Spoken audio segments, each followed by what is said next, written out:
evening and welcome to another episode of Thought That Get Results.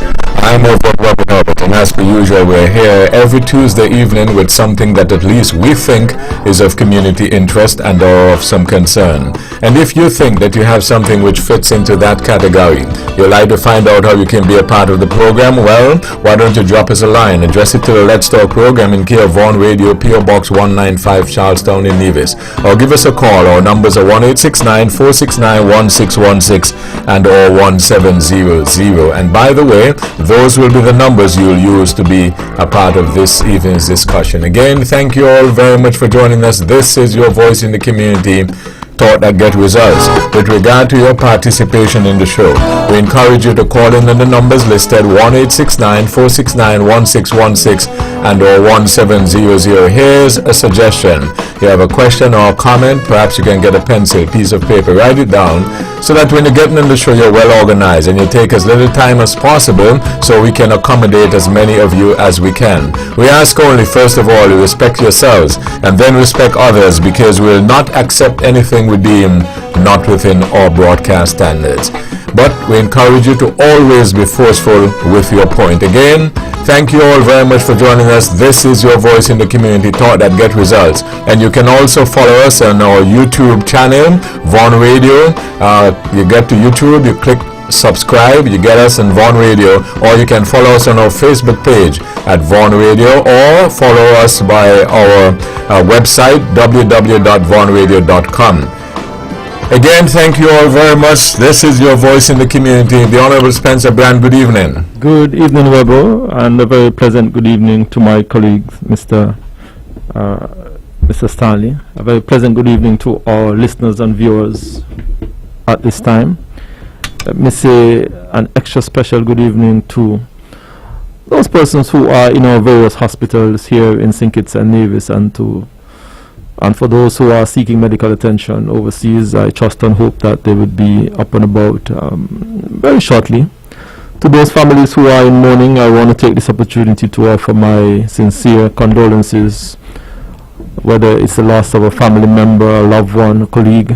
I trust that you would remember the individual with fond memory. I want to say, Webo, to those who are celebrating tonight, whether it's a birthday, a wedding anniversary, or some accomplishment in their life, let me also use this opportunity to say belated first anniversary to Mr. and Mrs. Tedroy Brand, who celebrated their first anniversary yesterday. I certainly want to wish them long life of happiness together. I hope that they will continue to be a good example for our people. Webo, I want to congratulate our primary school students who would have participated in their various graduations throughout the course of last week in a very unique setting there at NIPAC. To all of those graduates who will be now going on to the secondary school, to the parents, to the teachers, I know they have had a very difficult time during COVID, and I want to say congratulations to them, and I hope that they will continue to take their education very seriously and recognize that it is through education that they will be able to lift themselves up, their family, and certainly to their country. To those who are at the moment writing exam or secondary school students, I certainly want to wish them every success as they continue on this journey of their education. Webo, good evening, and thanks once again for the invitation tonight. Errol W Stanley, good evening. Good evening, Will. Good evening to my fellow panelists, the Honorable Spencer Brand. And good evening to the ardent listeners of this program. We have been on the air now for the past 32 years, and I hope whoever would try and seek to get us into the Guinness Book of Records. It's non-stop, because every time he calls, I actually responded for the past 32 years. Of course, when I've had my mishap, I was not here, but I'm certain that everybody understood that. But like I said, this program to me is just like my Heavenly Father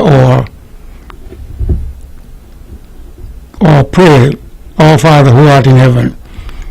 It means so much to me simply because we started it and it is still ongoing, and hence we have to be totally committed. And with that total commitment, it means that we must always disseminate the right information, truthful information, by which our people will be guided. Well, I must continue to beat this horse, the dead horse. Is it a dead horse? COVID-19, but it is quite far-reaching. When I say quite far-reaching, many of us may not understand the total revelation of the book of Daniel, but this, of course, was part of it. And even though it has been dubbed COVID-19, it has far-reaching consequences with reference to world events and world order.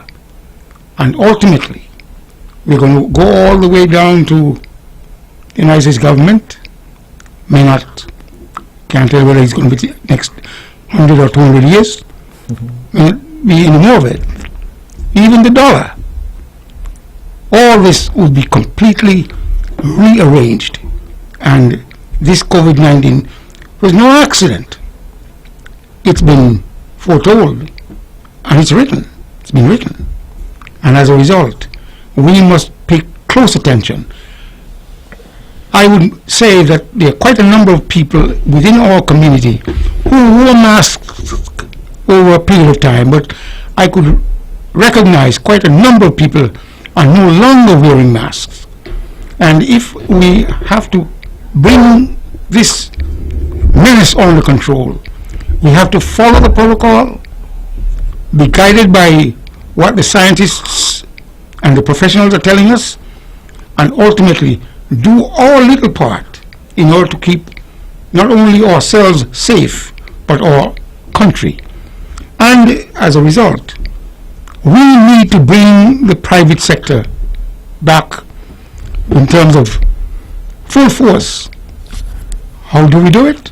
It means that we have to control COVID-19, the people who are potential spreaders, and therefore we must follow the protocol based on what the Prime Minister and our Premier have put in place. Our people have done a tremendous or a marvelous job with reference to keeping our country safe, and at this juncture we have had no deaths.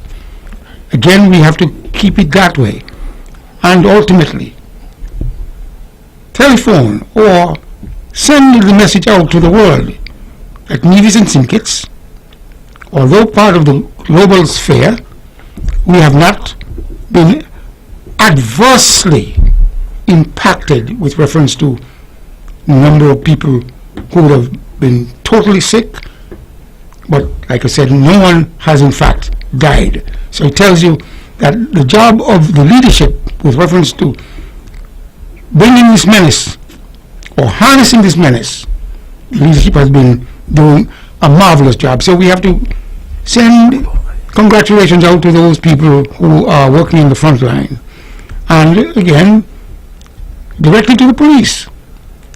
Let them enforce whatever the protocols are, and to ensure that our people continue to wear masks and keep our country safe, and ultimately bring or open the borders. I made a recommendation at the highest level that every person who is coming to our shores, whether by air or sea, the two entities, airlines and the cruise industry, they should make it mandatory, or maybe our country should make it mandatory, that those people who in fact going to travel to our country must get certification before they in fact go to the airport.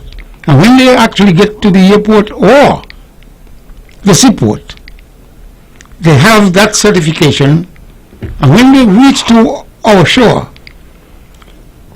along with their passport, they have to in fact show that identification of certification that they are COVID-19 negative, and we do our testing at the same time, because we do need our tourists. We do need to open our borders, and therefore we have to put something quite quite stringent in place to ensure that those people who would bring a tourist dollar to us would bring that only, but not COVID-19. And I have heard some utterances from the powers that be and the people in the leadership positions managing COVID-19 in our nation with some information and protocols and procedures. But like I said, based on what I've just mentioned, if it is mandated that you must have certification before you get on a cruise ship as a passenger or on an airline, and when you arrive, 2 documents that are quite poignant: your passport and also your certification that you're COVID negative. Thus, our borders will be opened. And let's try and ramp up our economy, because if we don't have money, if we are not fully engaged in work, employment, it means that we would have thrust our nation back another 25 years, 30 years, as the case might be. So it is critically important for our borders to be opened, and it is dependent on that factor. Webber, I would leave it there for now. Brand. Bobo, I want to join with Mr. Stanley in encouraging our people to continue to adhere to the various protocols that have been put in place. I like Mr. Stanley, I'm a bit concerned that there are many persons going around and are not necessarily wearing their mask. I want to encourage our people to please continue to wear their mask. We are not by any stretch of the imagination out of the woods with this COVID-19. I want to encourage our people to continue the social distancing as laid out by the various protocols, and especially washing of hands. These 3 advice from the health professional continue to keep us safe, and we cannot by any stretch of the imagination let down our guard at this time. Whether we continue to see that there are some islands and territories that have opened back up their various territories to the inflow of tourists, and we recognize that some of those same territories are now seriously reconsidering closing their borders once again. It is a very difficult decision whether one can readily open up their borders versus the need of the various islands for the investment of the tourist dollar. But I think that while we do that and while we ensure that we adhere to the various protocols, we have to be very careful. In our case here in St. Kitts and Nevis, we know that we are fed in large measures from the United States as it regards to our tourist market, and we continue to see the various challenges that they are facing there in the United States. Some islands would have opened up to the United States, and same speed that they would have opened up is they are seriously reconsidering closing. And like I said, our people must recognize that they must bear some of the personal responsibility in not only keeping themselves safe, keeping their co-workers safe, and keeping their friends and family safe by ensuring that they continue to wear their mask, ensure that they continue to do social distancing and washing of hands. And these have kept us safe thus far, and we cannot let down our guard at this time. It is a difficult period, here in Nevis. We recognize that our main revenue earners in tourism sector have been shut tight, and it is creating some major headache for us as an island and as a government, and certainly as a people. And it is a very difficult balancing act that we are seeking to do, but at the end of it, we have to ensure that we not only protect our people so that they would be in a better position on the other side of this, but going forward, we have to ensure that we continue to adhere to the various stringent protocol that has been put in place. how much does expectation play in all this? Because you have persons, who may be out of jobs, etc., and you mentioned that we have to do a tight balancing act. A lot of times, don't you think in life that winning or losing, success or failure, is determined by what your expectation is or was? Well, we do understand the two sides, winning or losing. And we have our expectation, and of course our expectations should be getting things right and ultimately deriving the benefit from being right. And at the same time, if we know how to look at it and be able to identify it as being wrong, then we know that we must avoid being wrong at all costs. So our expectation is always to get it right, to be right, and derive the benefits from being right.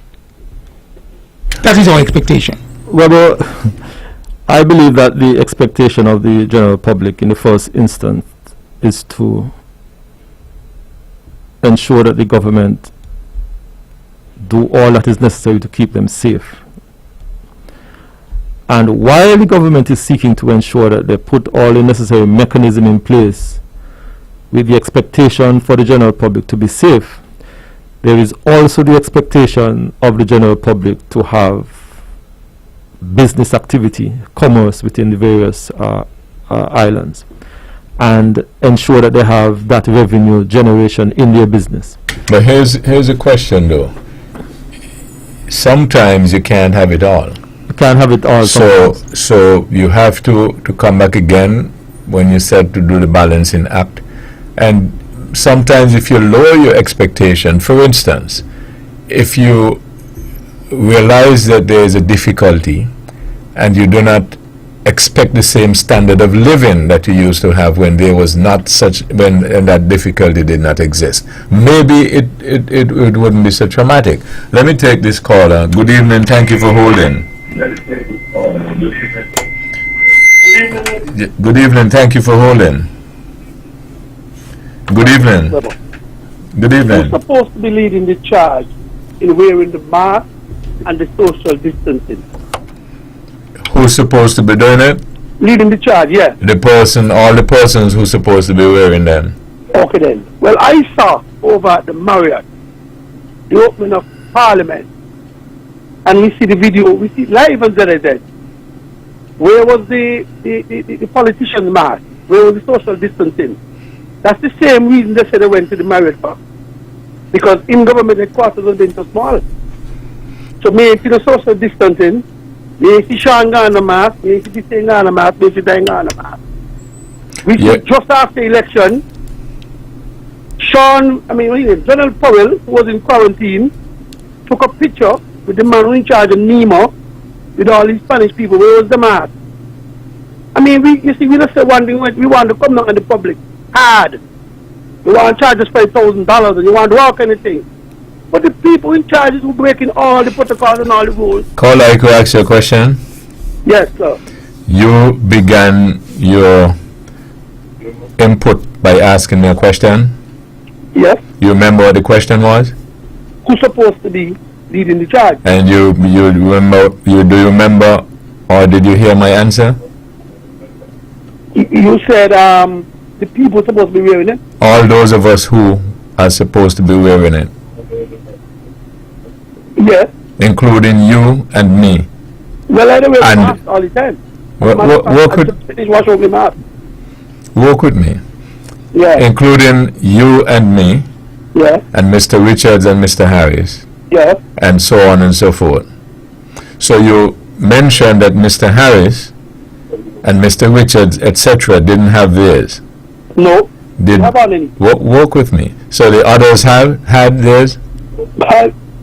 Most of them had on none.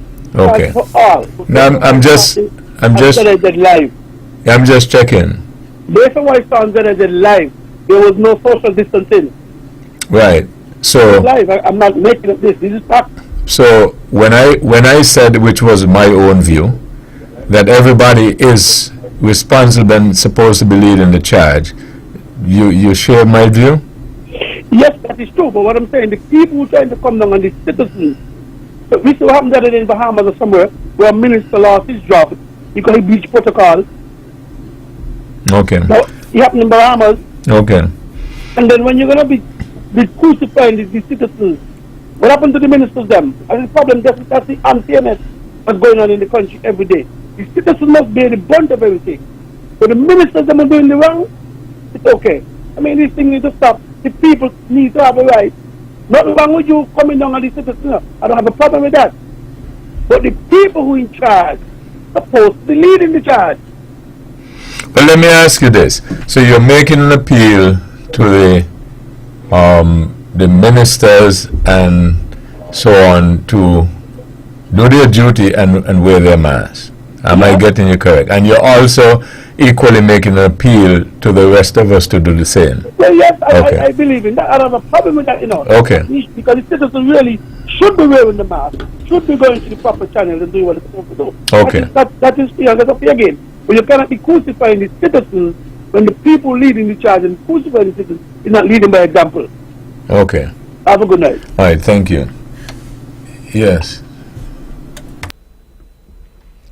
Well, he made a good point, and what we have to determine as to whether or not these who may not be wearing the mask as leaders, as he has stated, if they do their tests and the tests have proven to be that they are negative, and that of course may have given them that feeling that they could operate without wearing a mask.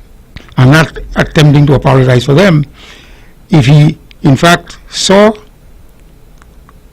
and he has now brought it into the public domain, all of us should be wearing masks to protect ourselves and to protect people around us. And thus, we are hoping to keep the entire country and all its peoples safe. What I find is very interesting, not with this issue alone, because I've had, even before COVID-19, I've had discussions of the same type of content where people are very adamant and go out of their way to get to do what is wrong. And it continues to amaze me. So, Mr. Brand, you know that you're supposed to be wearing a mask, and it protects you, and it protects your family. But because Mr. Brand is a minister, the same thing that applies to him, protects other people, protects his family. And so Mr. Brand decides he's going to break that rule. And purely on that basis, you making noise and you want to make sure that you break it too. So if Mr. Brand exposes himself to the hazard and falls victim to it, you want to make sure that you do that as well? To me, I don't know. This is what I call fuzzy logic. I don't get it. What am I missing? Well, I think that we are all in agreement with the caller as it regards to, as we would say, took most of and I don't know if I can use that language here on Van Radio. And if I can't, you can forgive me. But the point is that the rules have been laid down, the guidelines have been set, and regardless of who an individual is, these are the rules. And I think that the rules were laid down because from all scientific indication that these rules would not only be able to protect the individual, it would be able to protect the persons who the individual comes in contact with, it will protect your family, and it will protect the country at large. So if an individual chooses to expose him or herself by not following the rules and the guidelines, they are not only creating a problem for themselves, but they are creating a problem for others. And I am in agreement with the caller that yes, everyone should be able to be man enough or woman enough, regardless of who that person is, to follow the rules and follow the guidelines. Here's the other question though. It might be without evidence. It might normally be said loosely, but it is normally said that we are a people who do not generally abide by rules. So what makes us think now that we are going to have an easy task? Well, it may not be consequences, a task, but it could be a matter of life and death. The consequences will force you. But the evidence is showing that the consequences is not forcing, because nobody would be complaining if it were, correct? You see, it's always to talk, it's always good and sounds very smart to be speaking academically. But then sometimes you got to be practical and put the hard evidence on the table. That is true. Right? And this is a clear example of what I've been preaching for the past of recent times. Leadership is not easy. And people keep wondering why I keep saying it. Because I believe it. Leadership is not easy. It's not just putting up your hand and going in front. Mr. Brand, you found what has been your experience? Because you've been with us, you've been talking, discussing, and then you got on the other side of the fence. You're absolutely correct. It's not easy. You have to make some real hard decisions, and a decision that I feel that often would impact individuals. And you often try as much as possible and as far as possible that whatever decisions you make would seek to always have some positive impact on individual life. But it is not easy, and I think that this is a classic example where here in Mavis and on St. Kitts and throughout the world really, leaders are wrestling with very difficult decisions. Many countries' economies are collapsing because of making a decision and things did not work out how they anticipated that it would have worked out. You make a decision in COVID and it costs many persons their lives. So it is a difficult time when it comes to leadership, Rebel, and generally it is always a difficult time. But this is a classic example where I know many leaders and persons who are in leadership position is wrestling with a lot of tough decisions to make, and at the end of it, you just have to make that decision and hope that what the expectations are, that it turned out that way. Okay. Good evening. Thank you for holding. Good evening. Thank you for holding. Mr. Rebel. Yeah, I'm going to ask the callers, please. Hold. I'm going to ask the callers, please. And when you dial, stick with the phone. And then when I answer, you will hear me through the phone. If you listen to, whether it is the internet or your radio or whatever, we're going to have a problem, okay? So let's do that. That's another example that leadership ain't easy, right? Yeah. Okay, thank you for holding. Could you go ahead? Yeah, leadership could be easy, Mr. Weber. Politicians could make things easy. All they need to do, come straight, be forward, and be honest to the people. It's a matter of understanding. Come straight, be honest to the people, and everything will be so simple and straightforward. You guys have a lovely night. Okay, thank you. Edric. Well, based on your position in terms of leadership, personally, I think leadership is easy. I said it here sometime in the past, maybe 6 months ago, because of what I believe. And what I say, when I say what I believe, for me, political leadership seemingly is difficult. But leadership generally shouldn't be difficult. And if you put on top of the general leadership, with it, or replace that with politics, it should still be easy once you're straightforward. Level with the people, go back to the people, there are hard choices, and this is what has been decided. Let me ask you this. Let me ask you this from a practical standpoint. You ran for the election already? Oh yes, I did.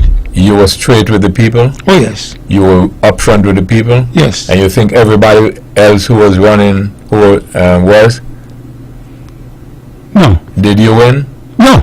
Okay. I will never win. I personally will never win. And some of those who were not straight and upfront, they won? Who won straight and yeah. Okay. so that flies in the face to some degree of what your argument is. You're straight up, straight to the point, and you will succeed. Webber, if you are straight to the point, straight up, it becomes a mammoth task for you to succeed. You've disconnected me. I'm just saying to you, if you are straight up, you're honest, straightforward, and it becomes a mammoth task for you to succeed. It's difficult. Yet, you said earlier that all you've got to do to basically succeed where leadership is concerned, honest, straight up with the people, you will succeed. And I try to separate one generally and politically, because we know the game of politics. We understand the game of politics. For me... But you see, when I said leadership, and that's another thing that happens all the time, people right away put it to politics and only politics. No, that's not what I'm saying. I distinguished that there are two, general leadership and political leadership. Okay, so you're saying general leadership is easy? Yes, easier than political leadership. Political leadership. Much easier. Okay, why is general leadership easy? If you are straight up to the people, upfront, and so on, then you succeed. That's outside of politics. Yes. Really? Mm-hmm. Well, I take myself as an example. I know that I participated, and I know the reason why I participated, and I've said it here.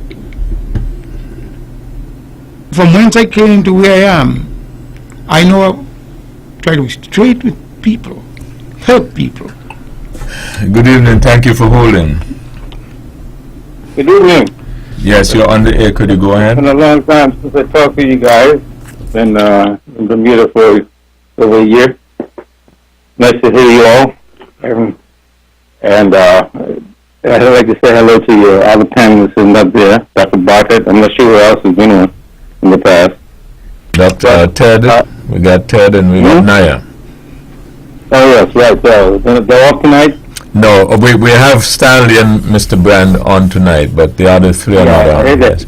We are rotating now, yeah. Okay, well, I heard the introduction remark, but being here in Bermuda, it's been really strange. You live in a country which has a majority black population, but of course, all the wealth is in the hands of the 40-45% white folks. But even more drastic scenario, I'm going to get back down to the COVID-19 in a minute, but a more drastic scenario is that this country has the density per square mile population is equivalent to the overall population, 7 billion people, plus another China and another India. 9 billion people living in America, right? It's the same density per square mile density as Bermuda. But we don't recognize that and don't live like that's the situation. But being here, I've been able to kind of look at Nevis, and and Bermuda and make some comparisons. And what I think is important that none of us are doing is security.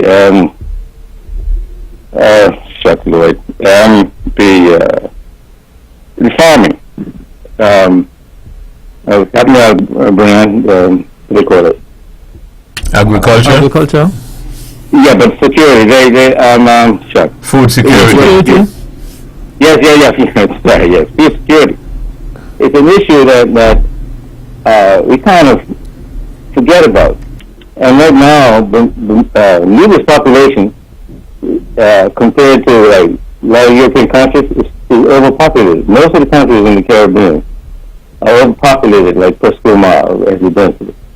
And we have no food security. So right now, Bermuda is at a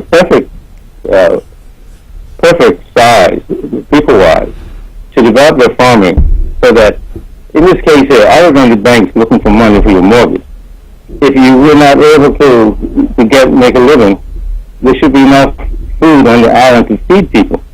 And Bermuda would never be able to do this unless they plow up some of the 9 or 18-hole golf courses. But something that I think that you need to look to, or we in the Caribbean need to look to a bit more, is really working on our food security. Really trying to helping people to look at this crisis, and it's like Stanley says, it's a prelude to something else. But we won't get into that right now tonight.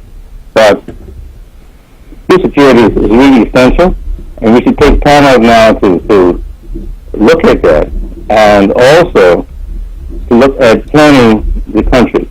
If Bermuda's at density per square mile of Bermuda right now, you have 108,000 people living in Bermuda. That's like 3,100 people per square mile. That's Bermuda density. And but we can plan. Start now. Plan to lay out needs in a way. What would it look like? Where would we want people to live? How spaced out would we want them to be? How much land do we want to have from farming? If there were 40,000 people living in Bermuda. So this living in Bermuda right now has made me think about these types of things here and how in Bermuda we can plan really way ahead of time and not have a situation come upon us we were caught short. But we can gradually build the mentality and the thinking. Like Robert said earlier, what are our expectations? Because we use a certain lifestyle, we don't want to go back. But if you go back, I've been in Leave 27, 28 years, but even just since I came there, a lot has changed. And a lot of people living the way that they were living 50 years prior to. So, not that we have to go back to that way, but there's certain things that we can put in place and get the young people accustomed to some form of hardship, some form of family planning as far as agriculture is concerned. Anyway, I'm just throwing that in right now. Okay. There's a lot of things. All right, Carter, thanks much. When are you coming back, Lord? When are you coming back? That's a good question. My wife just came up here Friday. She was able to get out last Friday, just before her birthday. And my mom was 104. That's why I'm here. And my brother was going to put her into a home last May. And I said, no, we can't do that. So I came up here. And we had a living together, and I was filling in on her days off. To hire the meetings was like outrageous. So we had to hire a Filipino to come in to do the work, to live in. So, I mean, a lot of things that I could share as to what not to do in Nevis and in the Caribbean. But I want to come back. I like to be able to do some music the next season, but I'm not sure if Nevis is going to be open. There's a lot of things, but I like to come back and just to see the island for a bit. Bermuda's been divided up from a long time ago between black and white, and when you drive around, you can see the white sections where houses are spaced out. You can see the black people live with houses, nice houses, really, there's no shacks in Bermuda. They're all nice houses, but they're all close together. So, I mean, these kinds of things here bother me after living in Nevis, which is a lot of space, and the division of black and white, doesn't strike you in the face too much. And anyhow, I'm just gonna. But those are some of your thoughts that I'm sharing right now, and I'd like to come back there to sit down and talk with Stanley about what he found out in Daniel and all the stuff, because. But let me just share this here. That this is the first time in the history of mankind we have become consciously aware of our wonder. And it's the first time in the history of humanity that everybody on the planet, in the cities and villages, obeyed one rule: social distancing. And so, for me, this is a prelude to the awareness that we are one people, the planet, and that there are rules that we have to obey for the safety of all mankind. And this is like a little warning. Look, guys, you have been ignoring my commands for 2,000 years now, and but it's time now to pay attention because we are now united through communication and other stuff. We are really one people and one small planet, and we have to start doing what I told you to do. So, and sometimes we have to learn the hard way, And right now, we are learning the hard way that we must cooperate, we must consult and cooperate, and use science and consultation to bring about justice, to bring about harmony and prosperity. Okay, So, caller, I really got to get a break. Yes, I'm sorry. All right. I didn't mean to talk so long. No, that's okay, but I really got to get a break. But stick and stay with us, okay? Yeah. Okay. All right, thanks much. This is Thought That Get Results. I will be back right after these.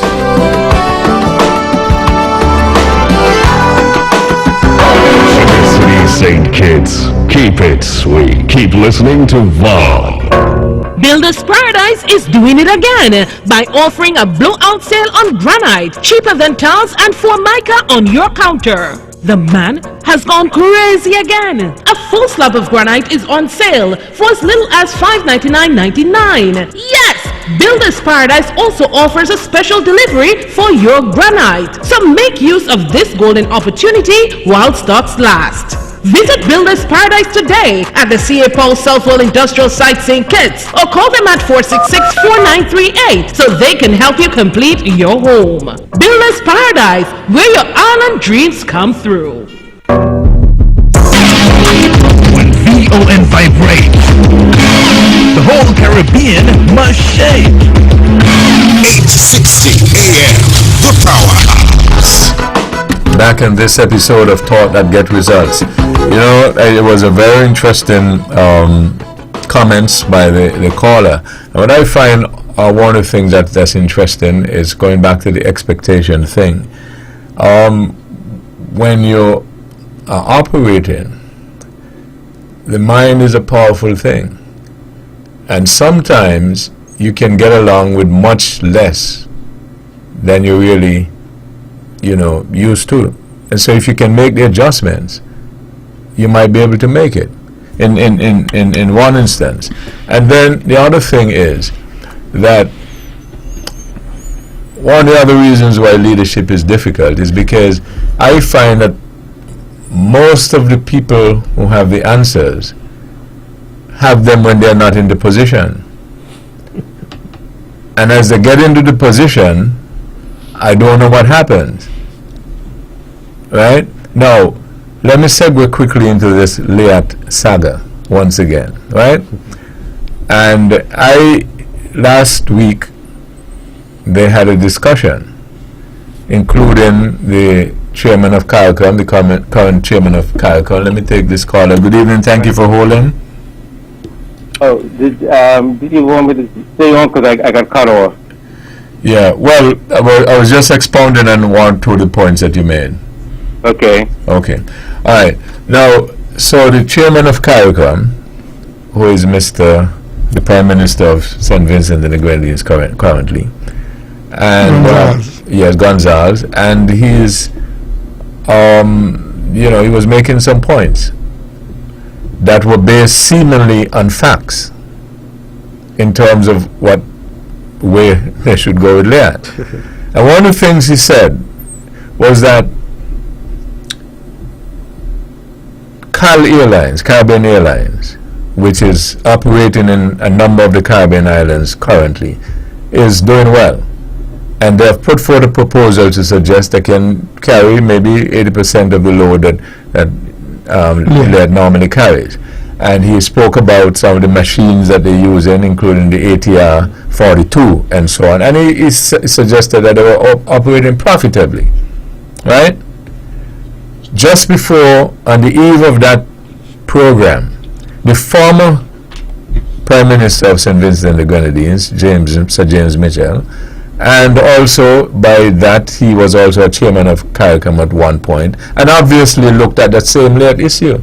And in part, he said, part of the reason why Leat is not doing well is because they're operating the ATR 42s.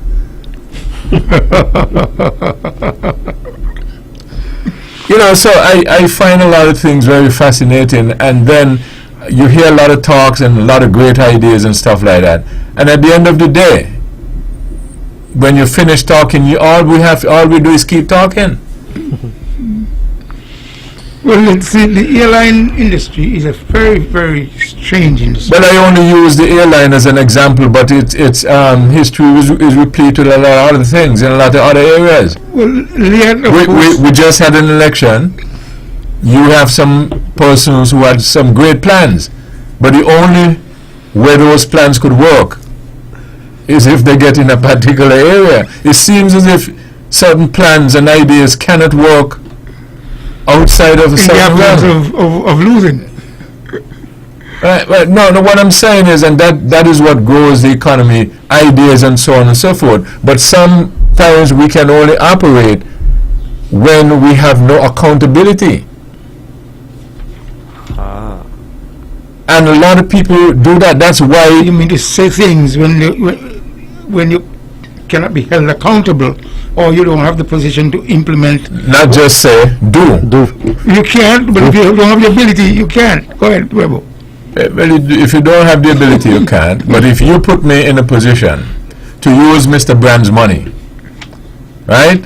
And I say that I'm going to bring gold or oil, explore for oil, convince Mr. Brand, and then at the end of the day, no oil comes, I get my pay, and I don't have to give an account for it. What do you think is going to happen? That's not a problem. It is a For problem. me. It's not a problem for me. On the contrary, if it was monies that I borrow from the bank Accountability. and have to explore and execute my idea myself, I know I have to pay back the bank its money. You have a lot more at stake. Yes. Yes. No, I mean, this is no superlative or comparative degree that Brian brought to the fore. But even you are obligated to the bank legally, but morally, because you took Mr. Brian's money and you don't feel that you should have that great responsibility to pay back Mr. Brian's money. Morally, although it doesn't carry as much weight because of the or lack of consequences, you should still put out the same effort. You see, you're doing the same thing that I put in my premise. A lot of thought are getting no results. Right? A lot of people go into certain disciplines, right, where they do not have any accountability at all. Right? And they do a terrible job, and then they say, I did great. On the contrary, had they borrowed the money from the bank themselves, do it on account of themselves, It'll be a different story. the evidence shows that they would have failed and have failed, and then would not go back there again. They're going to try and persuade Mr. Brand, you should let me do yours. And Edric, you well know that. A failure is a failure, Rebo. That's correct. No matter how you turn it. Okay, well, let me ask you this, because I know you just don't like to leave here unless you get a light moment. So here it is. You would hire the same managers that you hired before? No. Why not? I know what progress and Why wouldn't you hire them before again? Because they failed. They failed. Right. With your money. Right.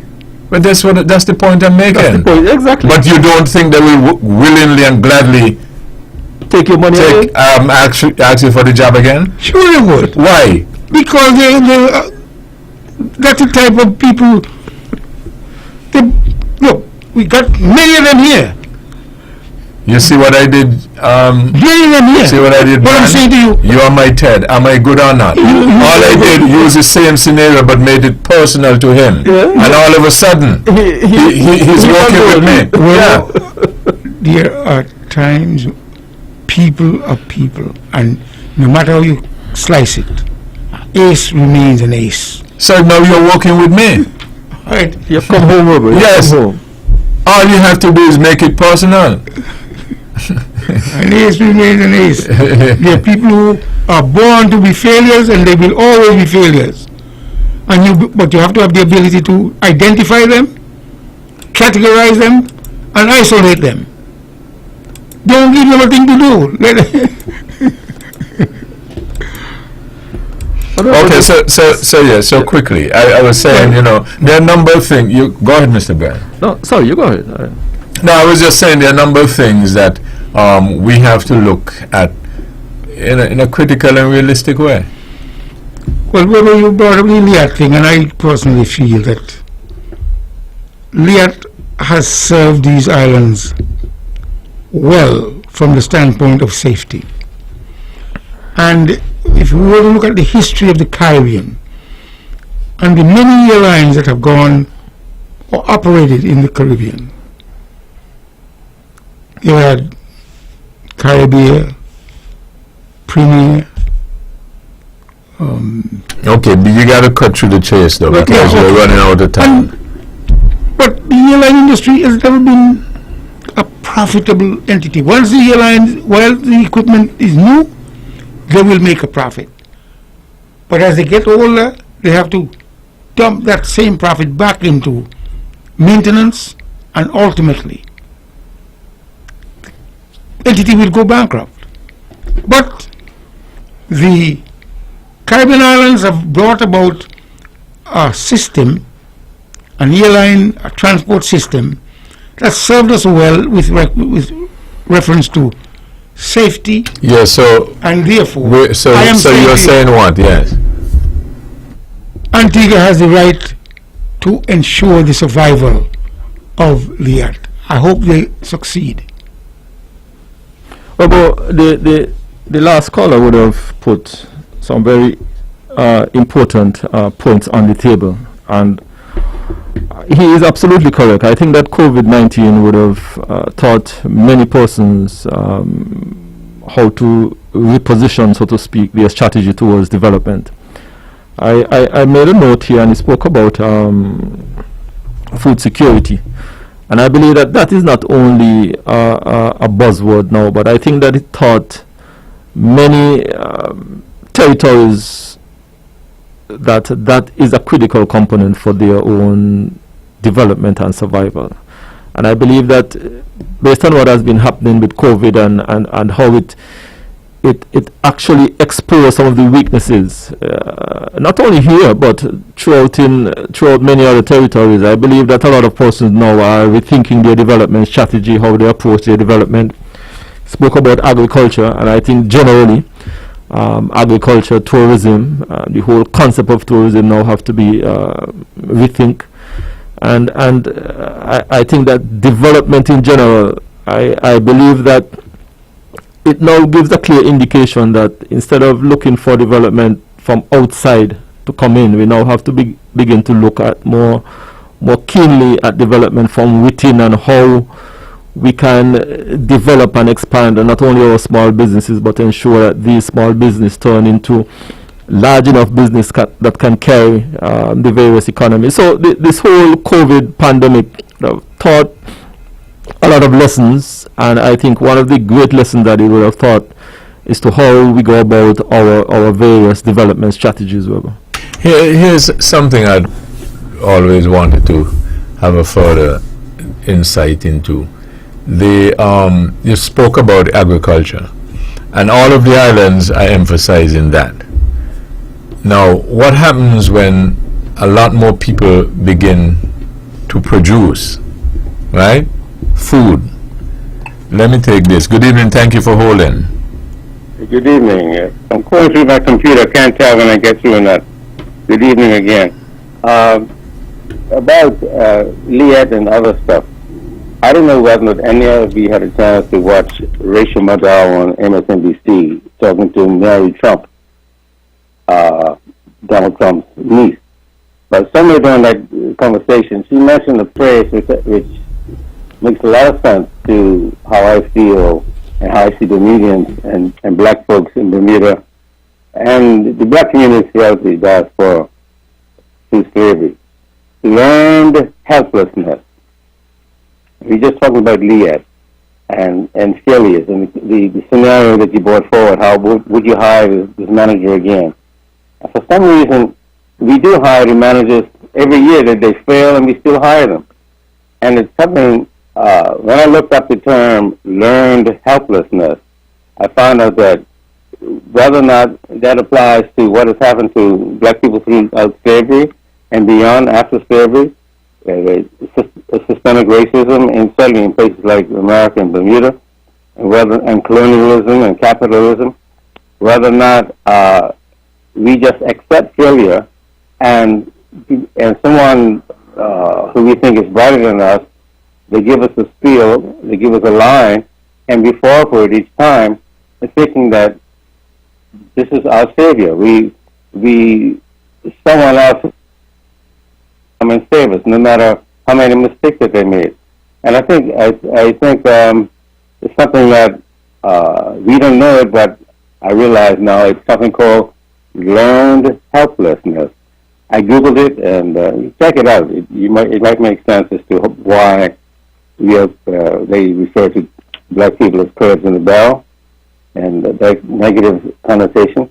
And in Bermuda, the majority of the population was still, struggling to survive.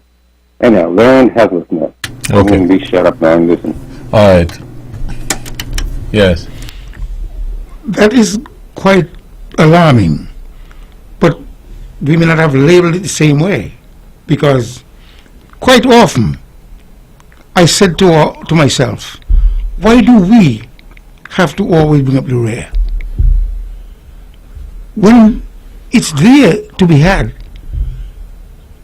Progress, success is staring us in the face, but yet we can't grasp it.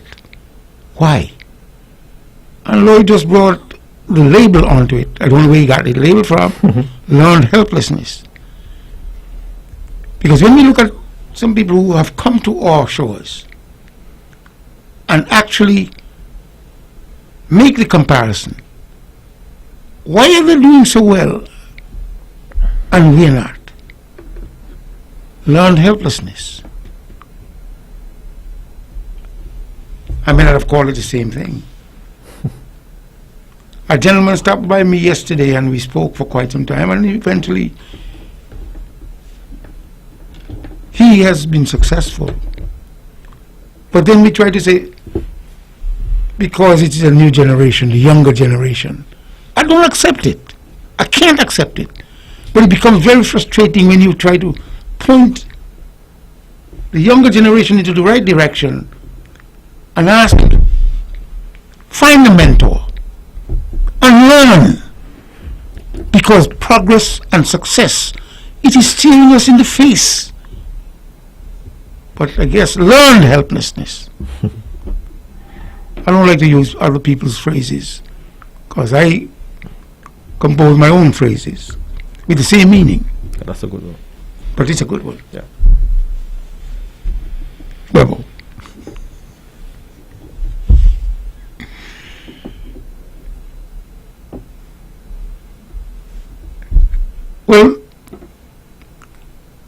we've gotten the rain now, and we have went through quite a dry period. And I must say, fortunately, the rains are now coming, and I hope the hurricanes stay back.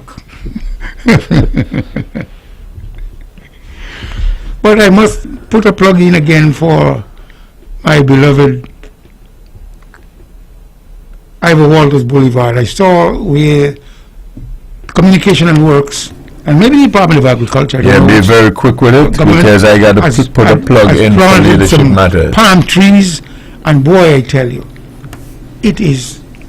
I got to give the people at the Department of Communication and Works a major plug for that kind of production they did at the Ivor Walters Boulevard, the entrance to Brownhill. And now it is beautified with palm trees and belated. Congratulations to those men and women who have done the work. Brand, finally. Well, I just want to say thanks once again for the invitation tonight, and I believe that we have had a very good discussion. I think that the listeners would recognize that when we come here on Tuesday night, we just seek to give them as much positive information as possible. And thanks, Mr. Stanley. I would convey the good wishes to the men and women of the Ministry of Communications. This program repeats tomorrow at 10 o'clock following the VON News Minute. Join the Honorable Mark Brantley tomorrow evening at 8 o'clock for On the Mark. We'll be standing by now to bring you Leadership Matters, a program of the government of St. Kitts and Nevis. You all have a wonderful evening.